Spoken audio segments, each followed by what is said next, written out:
Prepárate para descubrir la fascinante vida de San Benito, sus milagros inexplicables y la profunda espiritualidad que marcó la historia. ¿Te atreves a adentrarte en el misterio de su legado? Suscríbete y activa la campana para no perderte nada. Así que, ¿quieres saber del legado de San Benito? Hablamos de un hombre que, en el siglo VI, revolucionó la vida religiosa de Occidente.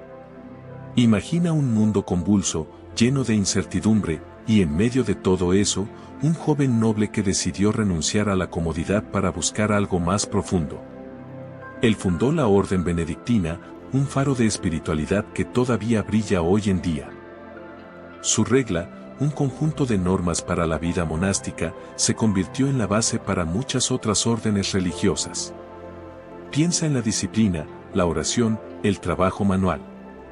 San Benito no solo buscó la perfección espiritual para sí mismo, sino que diseñó un sistema para guiar a otros en ese camino. Esa es la clave de su enorme influencia. Más allá de la regla, su vida estuvo llena de milagros y episodios extraordinarios que se cuentan y recuentan a través de los siglos. Pero su legado no se limita a lo sobrenatural. Su influencia en la cultura, la educación y el desarrollo de la sociedad europea medieval es innegable. Los monasterios benedictinos se convirtieron en centros de aprendizaje, preservando el conocimiento antiguo y difundiendo la cultura. Pues bien, imagina a Benito, un niño nacido en Nurcia, en el seno de una familia rica y poderosa. Su entorno era de lujos, pero su corazón ya sentía un llamado diferente. Tú, como espectador, puedes sentir la opulencia de su hogar, pero también la inquietud en su alma, un deseo de algo más allá de las riquezas materiales. Él era un niño observador, que quizás desde pequeño se sentía atraído por la espiritualidad, por algo más profundo que lo que le ofrecía su posición social. Esa vocación temprana, esa inquietud interior, se fue manifestando de maneras sutiles. Quizás en su preferencia por la soledad, por la lectura de textos sagrados o simplemente en su actitud contemplativa. Piensa en un joven Benito, alejado de las fiestas y los placeres mundanos, buscando algo más allá de lo tangible, algo que solo el espíritu podía comprender. Un alma en búsqueda de la verdad, prefigurando la grandeza que estaba por venir. A pesar del confort de su vida, Benito sentía una profunda incomodidad con el mundo que lo rodeaba. La superficialidad, la ambición y la corrupción que veía a su alrededor chocaban con su naturaleza sensible y espiritual. Tú, que estás escuchando, puedes imaginar la disonancia entre la opulencia de su familia y la búsqueda interior de un joven que anhelaba una vida más auténtica, una vida dedicada a Dios. Esta contradicción interna fue el motor de su transformación. Pero tú, joven Benito, anhelabas algo más profundo. La opulencia de tu hogar se sentía como una jaula dorada. Un día, tomaste una decisión audaz, una que cambiaría el curso de tu vida para siempre, huiste. Dejaste atrás las comodidades, las riquezas, la seguridad de tu familia, para buscar algo intangible, algo que resonaba en lo más profundo de tu alma. Tu viaje te llevó a Subiaco, un lugar apartado, en medio de la naturaleza indómita. Allí, en la soledad de las montañas, encontraste la paz que tu corazón anhelaba. Imagina el aire fresco de las montañas en tus pulmones, el silencio roto solo por el canto de los pájaros, la simpleza de una existencia dedicada a la oración y la contemplación. Este era el inicio de tu camino. La vida eremítica no era fácil. El aislamiento, las dificultades físicas, la lucha contra la tentación, pero tú encontraste fuerza en tu fe. Cada día, tu compromiso con Dios se fortalecía, tu espíritu se purificaba, y tu conexión con la naturaleza se profundizaba. En esa soledad, encontraste la verdadera riqueza, una riqueza espiritual que ninguna fortuna material podría igualar. Así que te adentraste en el monte sacro, buscando la soledad para comunicarte con Dios. Pero la paz que anhelabas se vio amenazada. Las tentaciones comenzaron sutilmente, como susurros en la noche, insinuaciones de placeres terrenales que parecían llamarte desde las sombras. Imágenes de tu vida anterior, de lujos y comodidades, desfilaban ante ti, intentando seducirte de vuelta a la vida que habías dejado atrás. Sentiste la presión, la lucha interna entre la espiritualidad y la carne. Luego, las tentaciones se volvieron más directas y agresivas. Te enfrentaste a demonios que tomaban formas aterradoras, intentando quebrantar tu fe con violencia y blasfemias. Sentiste el peso de la desesperación, el miedo a fracasar en tu búsqueda espiritual. Pero tú, Benito, fuiste más fuerte. Tu determinación inquebrantable te ayudó a resistir, a no sucumbir a la oscuridad. En medio de la tormenta espiritual, encontraste refugio en la oración y la penitencia. Tu cuerpo se debilitó, pero tu espíritu se fortaleció. Cada tentación superada te hacía más resistente, más cercano a la unión con Dios. La lucha fue ardua, una batalla librada en el silencio del monte, pero tú emergiste victorioso, purificado por el fuego de la prueba. Esa lucha forjó tu carácter, te preparó para la misión que te esperaba. Pero la lucha interior no terminó ahí. Tras vencer las tentaciones, una nueva prueba te esperaba, la soledad. Tú, en tu búsqueda de la divinidad, habías escogido el aislamiento, pero la verdad es que el ser humano no está hecho para estar completamente solo. Un día, mientras meditabas en la cueva, escuchaste un débil llanto. Un grupo de hombres, cansados y perdidos, buscaban refugio en el monte. Eran hombres sencillos, campesinos, con sus vidas marcadas por la dureza del trabajo y la incertidumbre del futuro. Su aspecto te conmovió. No eran guerreros poderosos ni nobles adinerados, sino hombres comunes, con sus propias luchas y sufrimientos. En su mirada, tú encontraste un reflejo de tu propia fragilidad y la necesidad de compañía, un eco de la humanidad que habías intentado silenciar en tu búsqueda de la perfección espiritual. En ese momento, comprendiste que tu soledad no era una virtud, sino un obstáculo en tu camino espiritual. Así comenzó tu comunidad. Poco a poco, otros hombres se unieron a ti, atraídos por tu sabiduría y tu compasión. No impusiste reglas estrictas ni buscabas la obediencia ciega. En cambio, les enseñaste el valor del trabajo, la oración y la humildad. Juntos, construyeron una pequeña iglesia, una comunidad donde la fe y la fraternidad eran los pilares fundamentales. El nacimiento de tu monasterio no fue una imposición, sino una respuesta natural a la necesidad humana de pertenencia y apoyo mutuo. Pero la soledad, a pesar de su aparente dureza, te llevó a un nuevo comienzo. En Subiaco, entre las montañas, comenzaste a construir Vitoriano, tu primer monasterio. Imagina la escena, tú, con tus manos, junto a tus primeros discípulos, levantando las primeras piedras, labrando la roca, dando forma a un espacio sagrado. No era solo una construcción física, sino la edificación de una nueva forma de vida. Vitoriano se convirtió en mucho más que un edificio, fue el crisol donde forjaste tu regla. Allí, estableciste una vida comunitaria basada en la oración, el trabajo manual y la obediencia. Cada hermano tenía un rol, una tarea que contribuía al bien común. La vida monástica, regida por la disciplina y la humildad, se iba consolidando como un modelo de vida espiritual. La organización era rigurosa, pero justa. La austeridad era la norma, pero la fraternidad florecía entre los hermanos. Tú, como abad, dirigías la comunidad con sabiduría y caridad. La oración comunitaria, el canto gregoriano y el silencio contemplativo se entretejían en el ritmo diario, creando un ambiente de paz y profunda espiritualidad. Esa sencilla vida, en medio de la naturaleza, se convirtió en un faro de esperanza y fe. Y así, en medio de la austeridad y la oración, tu vida tomó forma bajo la guía de la regla. Imagina, como la obediencia, la primera piedra angular, moldeaba cada uno de tus días. Un compromiso total, una renuncia a la propia voluntad, entregándote completamente a la voluntad de Dios a través de la comunidad monástica. Era la base, el cimiento sobre el que se construiría todo lo demás. La estabilidad, la quietud en medio del caos del mundo exterior. La regla buscaba la paz interior, la armonía espiritual. Esa calma que se alcanzaba a través de la oración constante, del canto gregoriano, del trabajo manual y de la meditación. Un equilibrio perfecto entre la vida contemplativa y la activa, un ritmo que buscaba la santidad en la vida cotidiana. La humildad, esa virtud tan esencial. No se trataba de una simple sumisión, sino de un reconocimiento profundo de la propia fragilidad, de la dependencia absoluta de Dios. Una actitud de servicio desinteresado hacia los demás, buscando siempre el bien común por encima de las propias necesidades. Era la esencia de la vida monástica, la base de la fraternidad. Y por último, la caridad, el amor incondicional al prójimo. No era simplemente una idea abstracta, sino una práctica diaria, una forma de vida.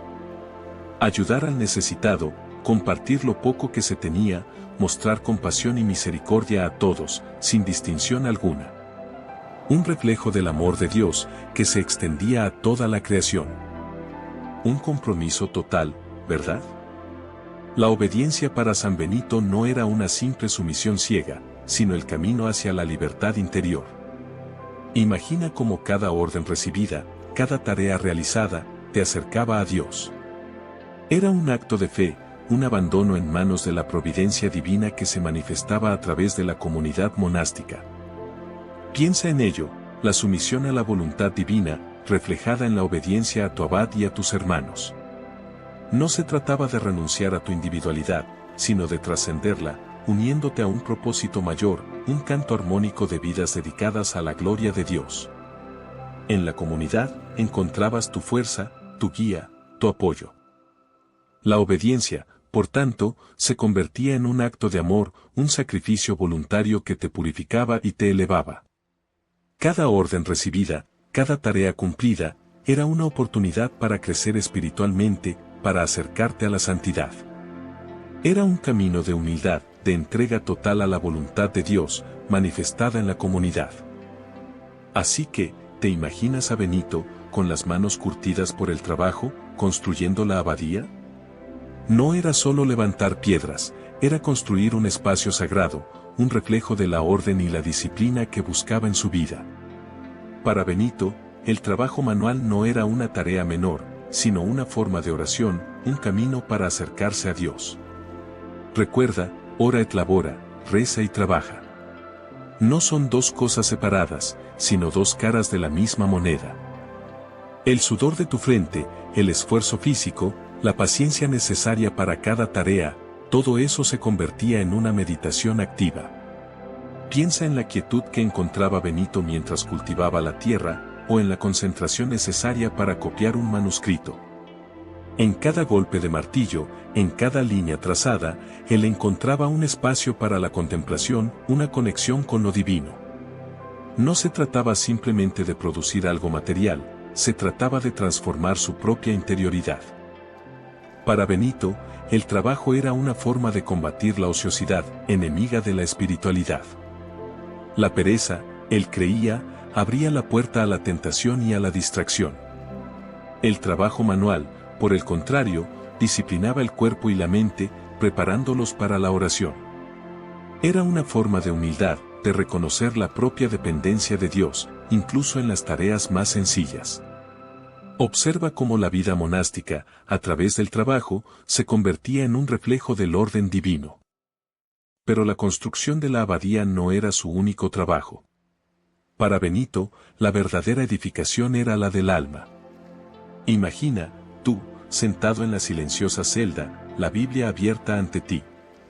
No se trata solo de leer palabras, sino de dejar que penetren en tu ser, de saborear cada verso como un manjar espiritual.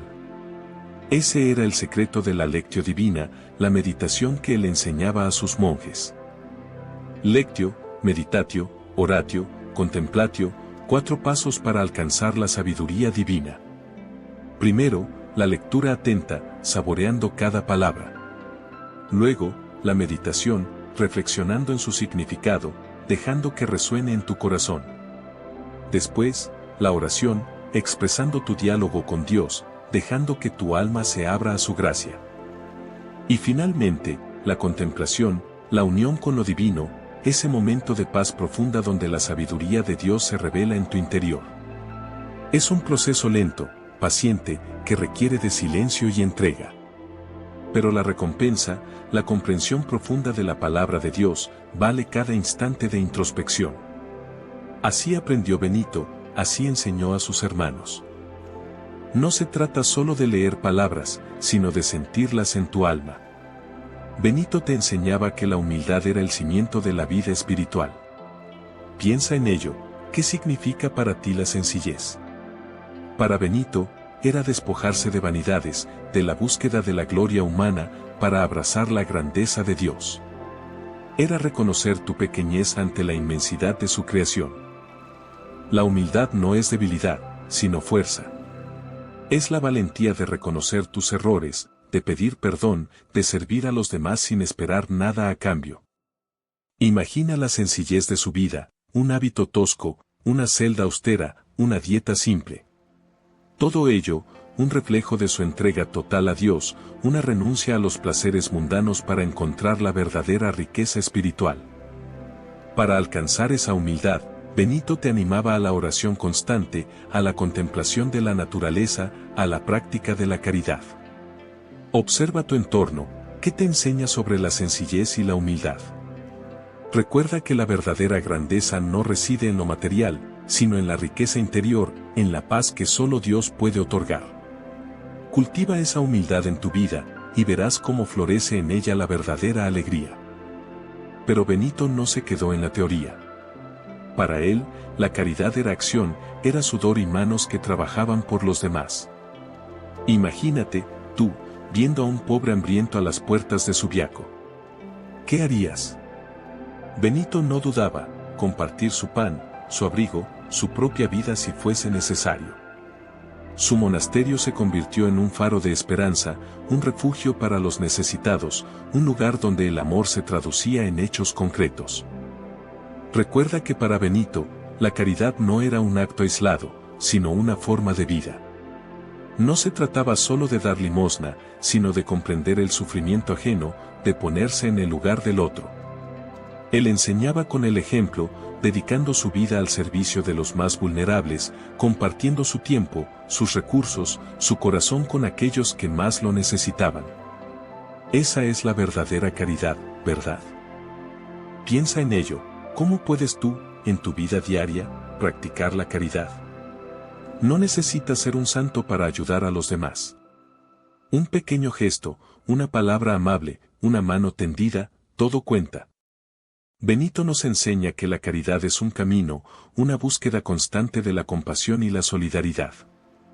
Es un camino que transforma no solo la vida de quien recibe, sino también la de quien da. Pues bien, imagina la escena, Subiaco, un día cualquiera. Los monjes, después de un duro trabajo en el campo, se sientan a la mesa. Pero, oh, sorpresa. El pan, la humilde base de su frugal comida, apenas alcanza para unos pocos bocados. Miradas preocupadas se cruzan. La despensa está vacía. Tú, si estuvieras allí, sentirías la angustia en el ambiente, ¿verdad? La falta de alimento amenazaba con privar a toda la comunidad de la energía necesaria para seguir adelante. Benito, con su mirada serena y penetrante, observa la situación. Recuerda la fe inquebrantable que le guía. Él sabe que la ayuda vendrá de donde menos lo esperan. Con una profunda oración, pide a Dios que provea para su comunidad. Cierra los ojos, y en ese silencio, algo extraordinario ocurre. No hay explosiones, ni rayos de luz cegadores, solo una quietud profunda, una paz que precede al milagro. Cuando abre sus ojos, la cesta que antes parecía vacía, ahora rebosa de pan. Pan suficiente, no solo para saciar el hambre de ese día, sino también para los días venideros. Un pan multiplicado, un regalo divino que llena de asombro a los monjes. Tú podrías imaginar la alegría, el alivio, la gratitud que se refleja en sus rostros. Un milagro tangible, una prueba de la providencia divina que cuida de los más necesitados. Se quedaron con el estómago vacío. La escasez de agua era un problema constante en el monasterio. Día tras día, la pequeña fuente que abastecía a la comunidad apenas goteaba, amenazando con secarse por completo. Tú, imagina la preocupación en los rostros de los monjes, la oración ferviente pidiendo la intervención divina. San Benito, con su profunda fe, sabía que la ayuda llegaría. Entonces, un día, mientras tú meditabas en la oración, la fuente comenzó a brotar con una fuerza inesperada. Un caudal abundante y constante manaba de la tierra, llenando los recipientes con agua cristalina y pura. No era una simple mejora, era un milagro evidente, una respuesta a la plegaria colectiva. La provisión de agua se convirtió en abundante y constante, un símbolo de la generosidad divina y la protección de San Benito. Tú puedes imaginar la gratitud de la comunidad, la celebración silenciosa por la intervención milagrosa que había resuelto un problema tan crucial para su supervivencia. El milagro de la fuente se convirtió en un testimonio más de su santidad. Pero la falta de agua no era el único desafío. Un hermano, aquejado por una terrible enfermedad, yacía postrado en su lecho, al borde de la muerte. Su sufrimiento era palpable, su respiración débil, su cuerpo consumido por la fiebre. Los demás monjes, con el corazón encogido, rezaban por él, implorando la intervención divina, la ayuda de su santo Benito. La fe era su única arma ante la inminente pérdida. Tú sabes, la fe inquebrantable de aquellos hombres era conmovedora. Creían firmemente en el poder de la oración, en la intercesión de San Benito, su guía espiritual. Con cada oración suspirando, sus esperanzas se renovaban. Recordaban los milagros previos, los favores concedidos, la protección constante que habían recibido de su santo patrón. Esa misma fe ahora se centraba en la vida de su hermano enfermo. Entonces, ocurrió. En un momento de profunda oración colectiva, un silencio sobrecogedor invadió la celda. Una luz cálida y celestial envolvió al monje enfermo, y una fuerza invisible lo invadió. Su respiración se hizo más profunda, su fiebre disminuyó, y una sensación de paz y serenidad lo llenó. Los monjes presenciaron el milagro, las lágrimas de alegría y gratitud corrieron por sus rostros. Pero la debilidad del hermano no era la única amenaza. De repente, una enorme serpiente, símbolo del mal, se deslizó hacia el monasterio, sus escamas reluciendo siniestramente bajo el sol. Todos sintieron el miedo recorrer sus venas, pensando en el peor de los presagios. Era una criatura imponente, su presencia emanaba una amenaza palpable, un presagio de desgracia para la comunidad. Tú, observador de esta historia, sentirás el terror que se apoderó de los monjes. San Benito, sin embargo, irradiaba una calma sobrenatural. Con una oración silenciosa y una fe inquebrantable, se enfrentó a la amenaza. No hubo gritos, ni armas, solo la fuerza de su espíritu, la certeza de su fe. La serpiente, ante la presencia del santo, se detuvo, su movimiento se congeló, como si una fuerza invisible la hubiera paralizado. Observa cómo la fe de Benito enfrenta al mal. Y entonces, ocurrió el milagro. La serpiente, sometida a la voluntad divina que actuaba a través de San Benito, se enroscó dócilmente, sin mostrar agresividad alguna. Se convirtió en un símbolo de sumisión, una prueba tangible del poder de la fe y la protección divina sobre la comunidad. De esta manera, la amenaza se disipó, dejando tras de sí una lección imborrable: la protección divina siempre está presente para aquellos que tienen fe. Pero la amenaza no había terminado. Un incendio, feroz y rápido, se desató cerca del huerto del monasterio. Las llamas, alimentadas por el viento, se acercaban peligrosamente a las estructuras de madera, amenazando con consumir todo en su camino. Tú podrías ver el pánico en los rostros de los monjes, la desesperación ante la inminente destrucción de su hogar espiritual. El fuego avanzaba implacable, un dragón de fuego devorando todo a su paso. Sin embargo, de repente, un viento imprevisto, un soplo divino según muchos, cambió la dirección del fuego. Las llamas, que momentos antes parecían imparables, ahora se alejaban del monasterio, dirigiéndose hacia un terreno baldío. Tú observarías cómo el fuego, como si obedeciera a una fuerza superior, se extinguía gradualmente, dejando tras de sí solo cenizas y el asombro de los monjes. El huerto, milagrosamente, quedó ileso. Las llamas lo habían rodeado, pero no lo tocaron. Era una prueba irrefutable de la protección divina sobre el monasterio de San Benito y sus habitantes. Tú comprenderías entonces la profunda fe y la protección celestial que rodeaba a este lugar sagrado, un refugio de oración y estudio en medio de un mundo turbulento. Pero justo cuando la desesperación parecía apoderarse de todos, un niño pequeño, apenas un infante, fue encontrado solo, perdido y a punto de ser consumido por las llamas. Sus gritos desgarradores rompieron el silencio del caos. Imagina la escena, tú, el terror en los ojos de los monjes, la impotencia ante la furia del fuego, y un pequeño, indefenso, al borde de la muerte. En ese instante, Benito, con una serenidad que solo la fe puede brindar, se dirigió al fuego. No con cubos de agua, ni con herramientas, sino con la fuerza de su oración. Él, con su fe inquebrantable, intercedió por la vida del pequeño.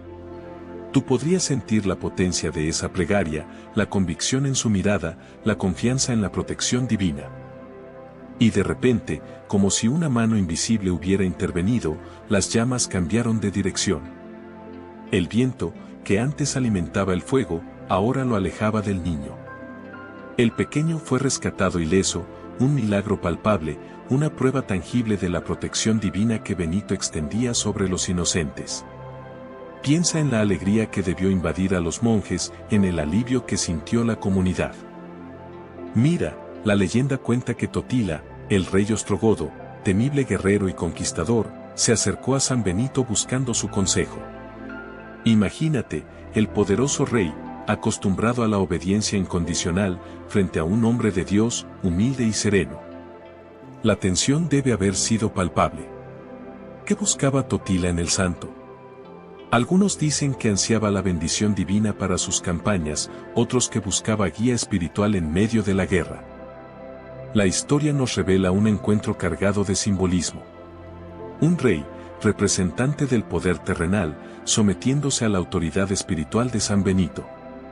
Piensa en la magnitud de ese momento, un rey guerrero, acostumbrado a la violencia, buscando la paz en la presencia de un hombre que predicaba la humildad y la oración. Fue un encuentro que trascendió lo personal, marcando un hito en la historia. Se dice que la influencia de San Benito en Totila fue profunda. Algunos historiadores creen que la conversión del rey, aunque no completa, se debió en parte a su encuentro con el santo. Recuerda que Totila, a pesar de su ferocidad en el campo de batalla, mostró gestos de clemencia y respeto hacia la iglesia. ¿Fue esto producto de la influencia de San Benito? Esa es una pregunta que ha resonado a través de los siglos. Pues bien, llegó el momento. San Benito, tras una vida dedicada a Dios y a sus hermanos, sintió la cercanía de su muerte. Se dice que se preparó con serenidad, como quien se dispone a un viaje largo y esperado. Imagínate, la paz en su rostro, la aceptación en su mirada. Él sabía que su labor en la tierra había concluido, que su alma se preparaba para un encuentro mayor. Cuenta la leyenda que, antes de morir, pidió que le llevaran a la iglesia. Allí, rodeado de sus monjes, recibió la comunión, el último sacramento. La atmósfera debió ser solemne, cargada de una profunda espiritualidad. Piensa en la escena, la luz tenue de las velas, los cantos de los monjes, la profunda fe en el ambiente. Un momento de profunda unión entre la vida terrenal y la espiritual. Y así, tranquilo y en paz, San Benito entregó su alma a Dios. Su muerte no fue un final, sino una transición, un paso a la eternidad. Para sus monjes, fue una pérdida irreparable, pero también un ejemplo de vida santa y una promesa de la vida eterna. ¿Te imaginas la tristeza, pero también la esperanza que llenaba sus corazones? Así, tuviste a un Benito que, aunque físicamente se despedía, dejaba un legado inmenso. Su monasterio en Montecassino se convirtió en un faro, un centro irradiando una nueva forma de vida monástica. Imagina la lenta pero constante expansión de la orden benedictina, monjes llevando consigo la regla de San Benito, un documento que guiaba la oración, el trabajo y la vida espiritual. Esa regla, tú sabes, no era solo un conjunto de normas. Era una guía para la vida interior, una estructura que permitía a los monjes dedicarse a la oración y al estudio sin dispersarse. Su influencia se extendió gradualmente por toda Europa, transformando la vida religiosa y social de pueblos enteros. Piensa en el impacto: monasterios floreciendo, centros de aprendizaje donde se copiaban y preservaban antiguos textos, lugares de refugio y oración. La regla de San Benito promovió la estabilidad y la organización, elementos cruciales en una época de grandes cambios e incertidumbre. Su legado se siente hasta hoy. Pero, ¿cómo llegó Benito a ser reconocido como santo? No fue algo inmediato, amigo. Su canonización fue un proceso que tardó siglos, un reconocimiento gradual de su santidad a través de la veneración popular y la confirmación oficial de la Iglesia. Imagina la lenta expansión de su influencia, la acumulación de relatos sobre milagros y la creciente devoción a su figura. Fueron siglos de testimonios, de historias milagrosas atribuidas a su intercesión. Piensa en la gente, tú mismo, creyendo en su poder, en su cercanía a Dios. Cada relato, cada oración respondida, cada enfermedad curada, reforzaba la idea de su santidad, tejiendo una red de fe que se expandía por toda Europa. Finalmente, la Iglesia, tras un proceso formal de evaluación de su vida, milagros y legado, reconoció oficialmente lo que ya muchos creían: Benito era un santo. Su canonización no fue un acto arbitrario, sino el culmen de un largo proceso de veneración popular y confirmación doctrinal. Fue un reconocimiento a la vida excepcional de un hombre que transformó la espiritualidad de su tiempo. Pero su influencia, amigo, trascendió su canonización. La regla de San Benito, ese compendio de sabiduría monástica, se convirtió en la columna vertebral de la vida monacal en Occidente. Imagina la transformación: monasterios surgiendo por toda Europa, llevando la luz del conocimiento y la fe a regiones oscuras. Fue una revolución silenciosa, pero profundamente transformadora. Piensa en la preservación del conocimiento clásico. Durante la Edad Media, muchos textos antiguos se salvaron gracias a los monjes benedictinos, quienes los copiaron y custodiaron en sus bibliotecas. Sin su labor, gran parte de la cultura grecorromana se habría perdido para siempre. Tú y yo hoy disfrutamos de ese legado, gracias a su dedicación. Además de la cultura, la influencia de San Benito se extendió a la agricultura, la artesanía y la organización social. Los monasterios se convirtieron en centros de producción y desarrollo económico, impulsando el progreso de las comunidades circundantes. Su modelo de vida comunitaria, basado en la oración, el trabajo y la humildad, dejó una huella imborrable en la historia europea.